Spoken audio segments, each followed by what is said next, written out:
That leads us to the role of perspiration, and I have 4 ideas about that, beginning with idea number 5, to each his or her own. Would you like to know the secret to good teaching? Yes. Yoda told me he did. Comes to us from a professor at Harvard by the name of Howard Gardner. Attractive man. He's available, ladies. Here, he's quite the party guy. Back in the mid-1980s, Howie wrote a book where he described 7 multiple intelligences. And then about 15 years ago, he wrote another book where he described 2 new intelligences, so he could charge another $20 for that book. While Gardner's multiple intelligence theory is important, he actually stole most of his ideas from a more important educational philosopher of the late 1970s by the name of Gary Coleman. Gary Coleman said, teachers, all you got to remember is this: different strokes for different folks. Everybody say that. Different strokes for different folks. Every kid is different. This is what makes our job so difficult. This year's batch, totally different than last year's batch. Second period, polar opposite from 5th period. They say anyone can teach. I completely agree. Anyone can teach. It takes a lot of hard work to be a good teacher, though. I hate that saying. The one that really drives me nuts is when they say, oh, if you touch just one child, you have succeeded as a teacher. I'm here to tell you, if you touch just one kid, please find another job. If I can accidentally affect 4 or 5 of them, let's shoot for the moon and get at least half the kids achieving in this country. It's amazing how low we set the expectations for our students. I have learned one size does not fit all. Every class I've ever taught has a Yesenia and a Jose. Let's say you're teaching 3rd grade. You're not teaching 3rd grade. You're teaching anywhere from 7th grade to caveman. Every class I've ever taught, Yesenia shows up a half an hour early every single day. Hello, Miss Brassell. I rearranged the desk and I thought of a way you could integrate social studies with science. I just did my homework for the next 5 years. And then there's Jose. Jose shows up 10 minutes late every single day holding his pencil like he just discovered fire. Pencil!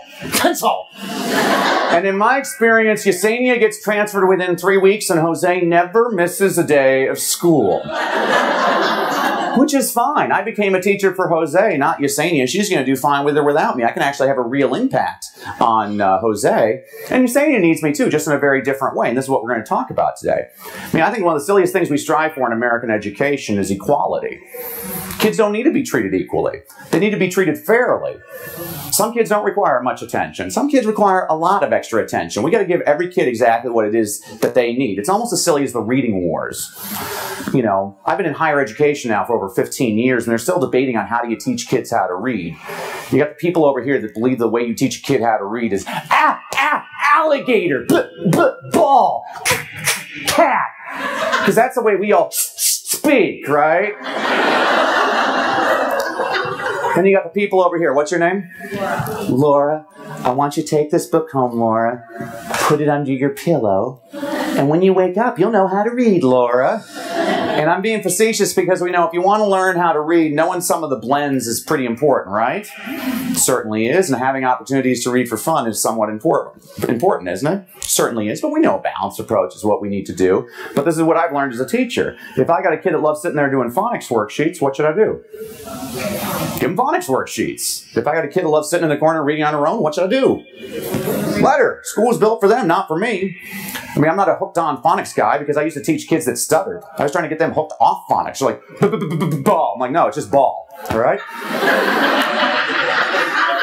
But I'll confess, I've actually taught some kids how to read using a phonics-based approach. It's not my preferred approach. Why? English is not a phonics-based language, folks. Spanish is. I can teach any of you how to read in 6 weeks or less in Spanish. Mame, mi, mo, mu. Nice and consistent. Look at the symbol A. In Spanish, what sound does it make? Ah. Always ah. English. Ah. Ah. Hey. Sounds like I'm about to vomit. That symbol makes 18 different sounds in English. Not a very useful strategy, but we'll show you some strategies to make it fun throughout the day. I have a teaching philosophy. You keep them moving, you keep them playing. That keeps them happy. When they're happy, that's when they're learning, because they don't even realize that they're learning. 6.